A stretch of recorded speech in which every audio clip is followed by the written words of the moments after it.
Ну что же, подготовка к DLC окончена. Босс повержен. 150 уровень получен. Жопа готовая к тому, чтобы порваться на месте. Поехали!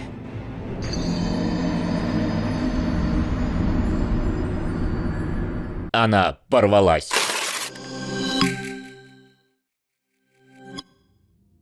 Порвалась она, правда, у многих. Еще с первых дней интернет заполонили отзывы о чересчур уж завышенной сложности аддона. Все пошло так далеко, что даже в Steam у DLC поначалу были смешанные отзывы. Или правильнее сказать... Ведь большинство оценок поставили китайские пользователи, но даже без них недовольных хватало. В итоге патч разработчикам пришлось выпустить, чтобы немного перебалансить новые усиления, накладываемые на игрока. О них поговорим еще. Но даже после этого народное волнение не утихло окончательно. Попробуем разобраться же, кто в этой ситуации прав, а кто нет. Хотя, кому я вру? Этот вопрос не имеет ответа, как и классические «кто виноват» и «что делать». Одни заявят, что игра слишком сложная. Другие им ответят что-то типа «научитесь играть лучше». Первые парируют, хотя они вряд ли умеют, тем, что проблема не в самом факте сложности, а в том, как она достигается. А им в контру... Да в целом опять про то, что учитесь играть и не нойте. Так первые клеймят вторых душнилами и трайхардерами, а те их в ответ нубами и игражурами. И непонятно им, что люди жалуются не потому, что умирают, это нормально, а потому что умирают не так, как им хотелось бы. А что же считаю я? Ну, давайте потихоньку к ответу на этот вопрос и придем. А пока что... Вот вы коснулись руки из яйца, вот вас перенесло в какую-то пещеру, вот вы из нее выходите, и тут, конечно же... Красиво! Этого у игры не отнять, и пускай графически она не такая продвинутая, как другие открытые миры, но вот стиль и умение преподнести свой мир — это просто стандарт качества From Software. Вот это умение сделать точки обзора такими, чтобы ты видел сразу множество уникальных мест на горизонте и понимал, что до всех них можно добраться. Сразу понятно, почему это DLC делали практически 2,5 года. Ну точнее как, если говорить про размеры мира, то он на самом деле не такой большой, где-то 1/5 от базовой игры приблизительно. Что при учете того, что цена за дополнение очень уж близка к цене основной игры, то мы получаем меньше контента за те же деньги. Можно, конечно, сказать, что зато тут локации более насыщенные, интересные места, и просто на меньшей территории больше всякого занимательного. Но честно, если кто-то это и заметил, то точно не я. Да мы даже начинаем на поле от края до края, где по центру слоняется большой символ Burning Man и почти ничего вокруг. А если посмотреть на саму карту, то вот эта вот часть вообще в игре практически не используется. Она скорее антуражная. Вот этот огромный кратер с пальцами хоть и атмосферен, но в нем помимо пары-тройки полезных предметов больше ничего нет.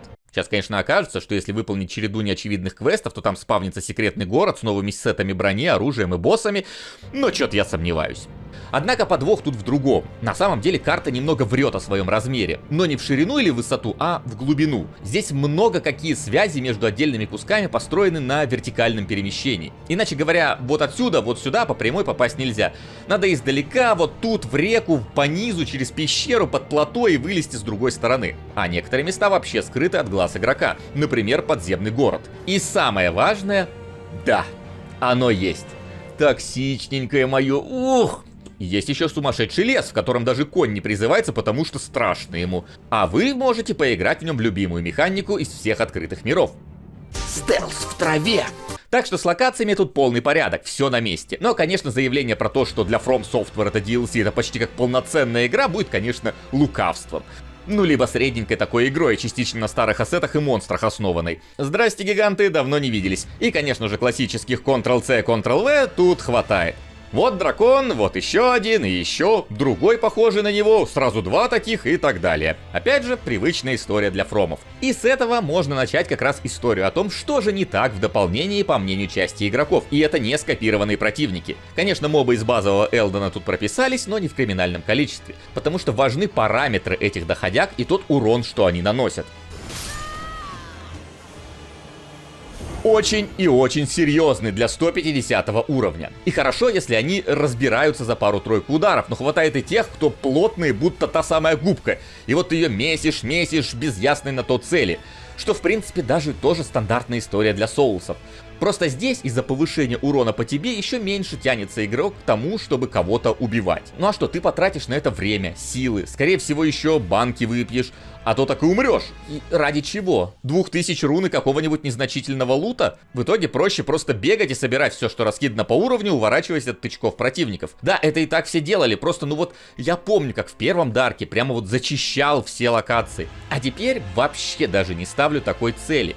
Это в каком-то смысле естественная эволюция серии произошла, когда важными стали только боссы, а рядовая шпана ушла на второй план. И вот боссы...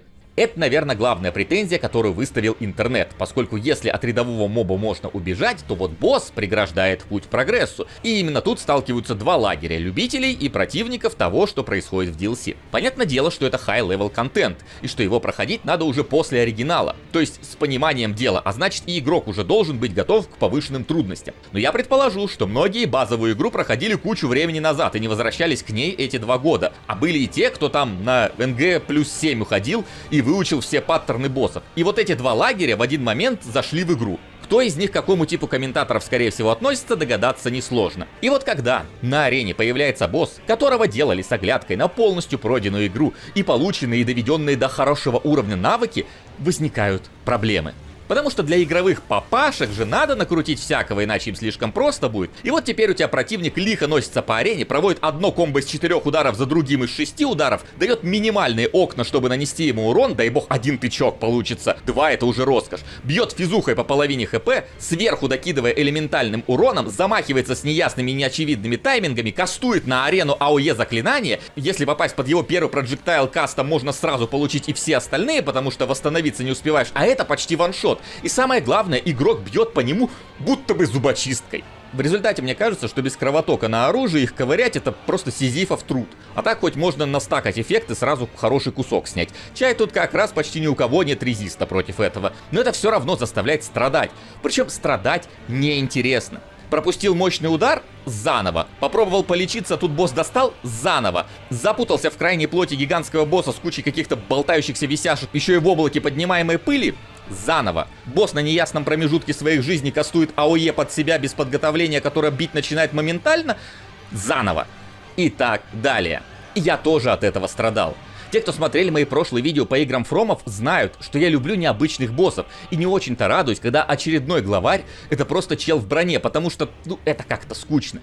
Но это DLC заставило меня поменять взгляд. Я радовался, если противник это просто мечник, потому что его можно парировать и четко отслеживать приемы. Блин, да, я не особо люблю парирование в конкретно фромовских проектах, но я научился для этого дополнения ему, потому что это крайне важно во многих битвах. А вот когда босс это прыгающая по всей арене тварь с кучей атак своим гигантским хитбоксом, еще и молниями сверху по тебе хреначит, то это натурально ощущается как броуновское движение, а не как битва 2 противников, каждый из которых своей тактикой хочет перебороть тактику оппонента. И тут такое ощущение, что фромы загнали себя в ловушку id Software. Помните Doom 2016-го, где все было просто. Видишь врага — стреляй. Ну да, с небольшими исключениями. Потом вышла Eternal, и вот тут уже мало патронов, появился платформинг. Вот этого врага лучше с этой пушки бить, того с другой. Этим противникам сперва отстреляли отдельные части и так далее. А потом к Eternal вышли DLC. И там уже пошла полная дичь, что каменных импов только специальным модом дробовика, что вот этих вот ребят в голову надо стрелять, а этому в шар, потом еще куда-то и так далее. В результате просто накрутили комплексность, потому что игроки уже привыкли к прошлым правилам и хорошо к ним адаптировались.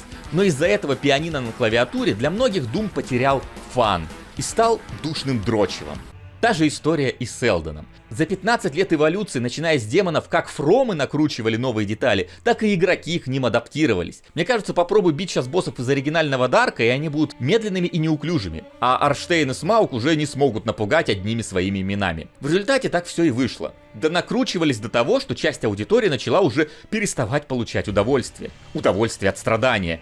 И это немного странное решение в контексте, например, вот чего. Сейчас я вам тут финального босса из оригинального Elden Ring покажу, как бы сорян за спойлер, но игре 2,5 года уже. Так вот, эта сопля металась по гигантской арене из стороны в сторону, из-за чего до него постоянно приходилось бежать на своих двоих, что делало драку с ним затянутой, не такой увлекательной и просто душной. Думаю, многие согласятся. Особенно, что там до этого надо было еще одного босса сперва вальнуть. Но за пару дней до старта DLC вышел патч, который добавил возможность вызывать себе коня на этой арене, что добавило динамики и даже облегчило жизнь игрокам. Но вот в Shadow of the Earth 3 нас опять ждет душка от ваншотов, плотных врагов и беготни по арене, пускай не такой большой. Но пошли же вы все-таки игрокам навстречу, почему перестали? А потому что на самом деле не перестали. Видите, если же в итоге перейти к тому, как мне DLC, то оно норм. Оно не шедевр и не отстой. Не сложное и не легкое, не большое, не маленькое, не кислое и не длинное. Оно нормальное и вполне себе на уровне обычных работ фромов. Ведь у них каждая игра не была идеальной, и в каждой были как великие моменты, так и ну и нахрен вы это сюда добавили.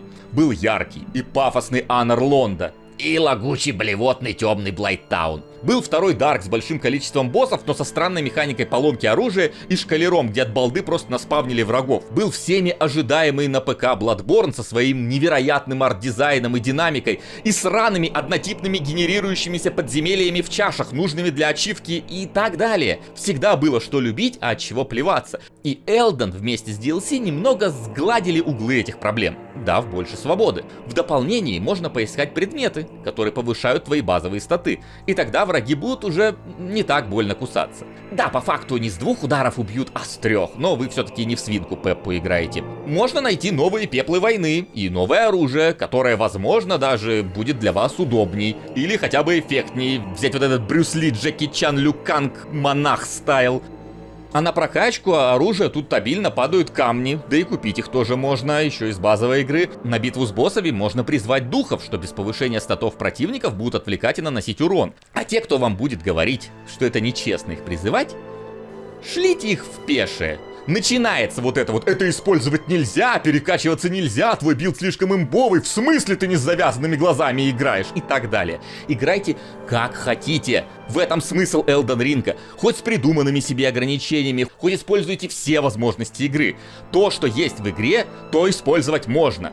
Тем более, что опять же Миядзаки ввел дополнительную прокачку духов, как и со статами игрока. То есть вам даже специальную механику добавили, говоря, что призывать это норма. А если разрабы не хотят, чтобы ты кого-то вызывал, то они и не дадут тебе этого сделать. Потому что в некоторых схватках призыв не работает. Вот просто не работает и все. А в других, например, противник может одним ударом схватить персонажа и выпить у него половину хп, а себе половину зарегенить. И призывного духа он ловит со 100% вероятностью и постоянно будет отрегениваться, а вот ты нет. Так что вот тут справляться придется скорее всего одному. И в результате DLC становится, ну, не настолько и хардовым. Хотя, конечно, сложным, ну, типа, что вы хотели. Мне скорее жаль, что все ушло в заучивание приемов боссов и поиск окна ударов, а не на определение слабых точек или введение новых механик. Как помните у гиганта Йорма, которого надо было бить специальным мечом, или же у дьяконов, где постоянно менялся противник, по которому надо проносить урон. Да даже, прости господи, ложе Хаус, хотя ладно, не лучший пример. Или то, что рядовых врагов теперь уже прям как будто бы заставляют оббегать. Вот сделай нестандартных боссов, вырежи из игры обычных мобов, и тогда получится Shadow of the Colossus. Не, ну а что, вообще-то правда. Красивый мир, но будто давно умерший, сюжет, о котором можно лишь строить предположений. Самое важное — это боссы. Каждый уникальный, каждый со своим подходом, но не с таким, где надо до секунды выучить тайминги, а с таким, который надо разгадать. И тогда даже не самый ловкий игрок имеет шанс справиться, а не биться головой о каменную стену с завышенной сложности. Но что-то меня унесло куда-то в размышления. Просто вторых колоссов как будто бы хочется, или хоть что-то похожего. Давайте к выводам. Да нормальное DLC. Хорошее. Похвальная. Со своими плюсами и со своими минусами. Для кого-то будет больше первых, для кого-то больше вторых. В меру насыщенная, не маленькая, красивая, немного дороговатая, да, сложная, но не непроходимая.